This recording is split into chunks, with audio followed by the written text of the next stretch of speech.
Buenos días, América. Son ya las 6 de la mañana con 45, 6 horas 45 minutos en todo el Ecuador continental, una hora menos en la región insular en esta jornada laboral correspondiente al lunes, inicio de labores en la presente semana. Estamos en 4 de julio de 2022. Listos, como es característico a esta hora, para iniciar nuestras entrevistas. Para el efecto hacemos contacto gracias a la tecnología con nuestro primer invitado y obviamente le agradecemos por atender esta invitación. Se trata de Patricio Pozo, intendente subrogante de investigación y control de abuso del poder del mercado de la superintendencia, a quien le agradecemos por atender esta invitación. Mi estimado intendente, le saludamos desde el estudio central de América Quito, Ramiro Díaz y Jorge Ñacato. ¿Cómo está usted? Muy buenos días. Buenos días, Jorge. Buenos días, Ramiro. Muchas gracias por el espacio. Un cordial saludo a toda la audiencia de Radio América.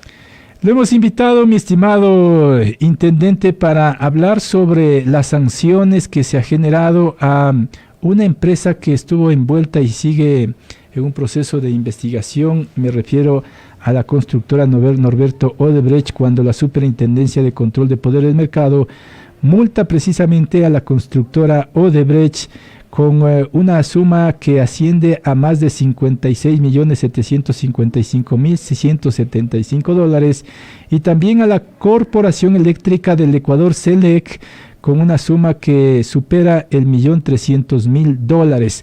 La primera inquietud que le planteo en este marco es, mi estimado superintendente, ¿cuál es precisamente el argumento para iniciar o para aplicar esta multa a los entes ya mencionados? Doctor, le escuchamos. Buenos días. Efectivamente, la Superintendencia de Control de Poder del Mercado multó a la compañía Odebrecht con $56.7 millones y a CLGP con $1.3 millones por establecer un acuerdo colusorio vertical. Ahora bien, estos acuerdos colusorios verticales en contratación pública, ¿cómo deben ser entendidos? Son simplemente pactos entre una entidad contratante y los proveedores del Estado para direccionar los procesos de contratación con el único propósito de favorecer a determinados operadores económicos. Y por tanto, estas actuaciones van a restringir la competencia, van a afectar la competencia que existe en el mercado, y esto justamente lo corroboró la superintendencia. Por lo tanto, los operadores infringieron el artículo 11, numeral 21, de la Ley Orgánica de Regulación y Control de Poder del Mercado, nuestra ley de competencia, que de forma expresa y clara prohíbe y sanciona estos actos anticompetitivos. Doctor, en el marco de la investigación que inició de oficio en el año 2019, la superintendencia, a través de una serie de actuaciones técnicas, logró comprobar que la adjudicación de contratos para la construcción de la hidroeléctrica Manduriaco y para la reparación del túnel de carga de la central Pucará fue direccionada por parte de CELEC en favor de Odebrecht. Y esto se lo daba por el pago de sobornos realizados por la firma brasileña a funcionarios gubernamentales. Hay un dato importante, Jorge, que no puede pasar desapercibido. Y es que estas dos obras, Manduriaco y Pucará, incrementaron en $130 millones su valor a lo largo de su construcción, generando que se cancelen montos superiores a lo previsto en los presupuestos referenciales que se tenían.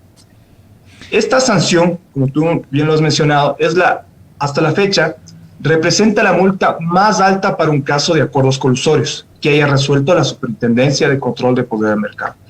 Por lo que esta serie de actuaciones técnicas ejecutadas por la actual administración revelan que se tiene como prioridad el combate de los acuerdos colusorios, que no podemos perder de vista que se tratan de las conductas anticompetitivas más nocivas para el mercado. El acuerdo colusorio que hubo entre la CELEC y Odebrecht distorsionó la competencia, dado que CELEC, como bien lo mencioné, direccionaba los contratos a favor de Odebrecht. Pero esto generaba que no se permitiera que otras empresas puedan competir con base en sus méritos empresariales. Es decir, se perdía la incertidumbre sobre cuál iba a ser la empresa finalmente ganadora, lo que obviamente afecta al mercado. Doctor, el punto que tiene que ver precisamente con la colusión no solamente es aplicable en términos de multa, sino también en términos de prisión. ¿Cuál es el tiempo de prisión al que se verían abocados los involucrados y quiénes son estos por la parte ecuatoriana, doctor? Bueno, la superintendencia solo tiene atribuciones para establecer una sanción administrativa conforme a nuestra ley de competencia. Por lo tanto, la superintendencia, al momento que se determina que hay una distorsión, una afectación al mercado, puede poner una multa de carácter económico. No establece prisión para ninguno de los dos operadores involucrados. ¿Cómo está, doctor? Muy buenos días. Si bien es cierto, existe ya esta sanción por parte de la superintendencia, pero ¿en qué medida ya esos dineros son recuperados para el Estado? Porque ya se habla inclusive en qué se va a utilizar esos dineros. Bueno, hay que señalar que la superintendencia es respetuosa de este debido proceso que debe existir, no solo en este, sino en todos los expedientes. Y ha señalado en reiteradas ocasiones que los operadores económicos cuentan con los recursos legales tanto en sede administrativa, es decir, ante la propia superintendencia, como a nivel judicial para impugnar la resolución. Actualmente se encuentran discurriendo los términos para que los operadores puedan presentar alguna impugnación, apelación a la resolución. Estaremos atentos a ver cómo se desarrolla. De la experiencia que se conoce, de hecho van a ser parte de estos procedimientos que le permite el marco legal. Bueno, como te había mencionado, Ramiro, esta superintendencia ha generado esta multa que es la más alta. No ha habido un caso similar a nivel, digamos, del desarrollo histórico de la superintendencia, pero entenderíamos que así lo van a hacer los operadores. Estaremos atentos. Como he mencionado, en este punto no quisiera perder de vista un aspecto que es hacer un llamado a la ciudadanía y a los medios de comunicación a estar atentos y vigilantes sobre el desarrollo de este caso, que es sumamente importante para el régimen de competencia y, por supuesto, para el país. Por lo tanto, estaremos atentos a ver cómo se desarrolla. Doctor, solamente esto de llegar a obtener estos recursos como parte de las sanciones, ¿cuáles son los tiempos que se deberán esperar? Bueno, este dinero va a ir al presupuesto general del Estado una vez de que se esté en firme la resolución causa Estado y no exista, es decir, no exista ningún recurso pendiente a nivel administrativo o judicial por resolverse.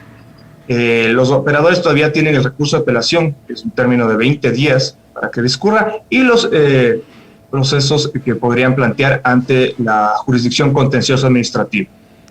Doctor, si estamos hablando de corrupción y que de por medio hay recursos económicos importantes, puede ser que en estos días, para evitar la multa, ocurra lo mismo, doctor. ¿Qué garantías le damos al pueblo ecuatoriano para que se pueda recuperar estos dineros y evitar, sobre todo, que sigan metiendo mano en la corrupción? Bueno, la superintendencia está vigilante de varios mercados, ¿no? Estamos vigilantes de varios procesos que se podrían dar. Entonces, en este marco, la superintendencia, al momento de que ya quede firme, tiene una facultad muy importante que es una facultad coactiva.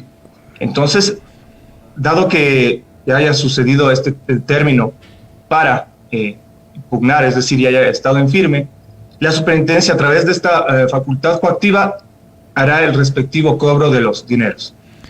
Y yo anteriormente le indicaba, doctor, que precise los nombres de los involucrados por la parte ecuatoriana. ¿Podemos conocerlo? Bueno, ahí hay un punto que el expediente todavía tiene una reserva. El artículo 47 de nuestra ley de competencia nos establece esta reserva, por lo que no podríamos dar mayores detalles aún sobre el caso. Habría que esperar justamente que ya esté firme la resolución para que justamente se haga pública todo su contenido y se pueda acceder. Pero sin embargo, quisiera indicar cómo se ha llegado a comprobar el acuerdo, porque es importante que la ciudadanía lo sepa. Y señalar que en el marco de la investigación, la superintendencia obtuvo copias certificadas que han sido remitidas por la Corte Nacional de Justicia. Dentro de esas copias constan los siguientes elementos. hay el relato de José Conceição Santos, que se desempeñó en el cargo de director superintendente de Odebrecht en Ecuador, y justamente el propio directivo de la compañía confirmó el pago de peajes, como lo denominó, que son simplemente sobornos para asegurar la adjudicación de contratos en sectores estratégicos. Hay un segundo elemento, que es el acuerdo de colaboración premiada, suscrito nuevamente por José Conceição Santos ante el Tribunal Federal de Brasil. Hay el acuerdo de culpabilidad, suscrito por el abogado de Odebrecht, Adriano Chávez Cuca, ante el Departamento de Justicia de los Estados Unidos. Y estos elementos son importantes porque nos revela que en otras jurisdicciones ya se ha conocido sobre el esquema de sobornos y ya se ha sancionado. Es decir, hay hechos probados en sentencia. Contamos también con las sentencias ejecutoriadas dictadas por la propia Corte Nacional de Justicia y los informes de legalidad de los proyectos Manduria-Pucará, emitidos por la Procuraduría General de Estado. Todos estos elementos, Jorge Ramiro, nos han permitido de una forma concurrente y nos han permitido establecer que a través de un esquema de sobornos se ha falseado la competencia. Y es importante recordar que un acuerdo cuyo objeto consiste en el pago de sobornos para adjudicarse los procesos de contratación resulta contrario a las normas de competencia, afecta a la libre competencia y por lo tanto tiene que ser sancionado.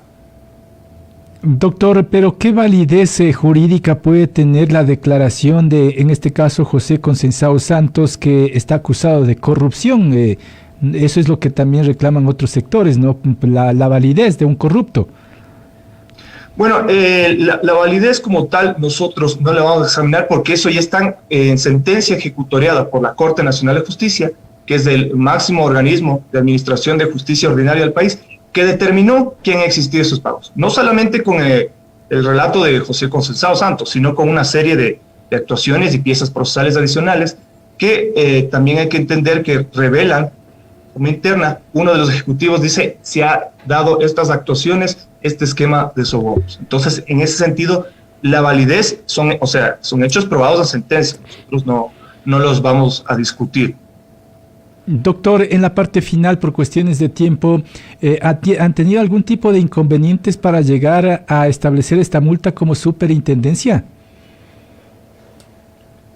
Bueno, el tema de la multa, habría que entender que se ha tratado dos proyectos hidroeléctricos y el monto del beneficio ha comprendido las especificidades de cada procedimiento de contratación y se ha calculado a partir de las diferencias entre el precio hipotético de la obra, es decir, sin un acto anticompetitivo, cuando hay condiciones de libre competencia y los precios realmente cobrados. Dentro de la investigación, para poderlo hacer dentro de un carácter técnico y riguroso, obviamente se ha analizado muchísima información, varias piezas procesales, y esto nos ha permitido determinar cuál ha sido esta sanción como tal, en el marco de lo que nos establece el artículo 79 de nuestra ley de competencia. Con eso me quedo, doctor. Le agradezco mucho por su tiempo. Que tenga una buena jornada. Muchísimas gracias, Jorge, Ramiro. Un buen día. Gracias a usted, muy gentil. El doctor que está a cargo del subrogante, más bien de la superintendencia, de la Intendencia de Investigación y Control de Abuso del Poder del Mercado de la Superintendencia, el doctor Patricio Pozo, dándonos detalles de esta multa que se aplica a empresas corruptas. La Superintendencia de Control de Poder del Mercado multó a la constructora Norberto Odebrecht con más de 56 millones de dólares y a la Corporación Eléctrica del Ecuador con más de 1.300.000 dólares por haber infringido el artículo 11, numeral 21 de la Ley Orgánica de Regulación y Control de Poder del Mercado, que prohíbe y sanciona los acuerdos colusorios verticales efectuados entre operadores económicos en procesos de contratación pública cuyas actuaciones hayan sido realizadas al margen de lo previsto en la ley.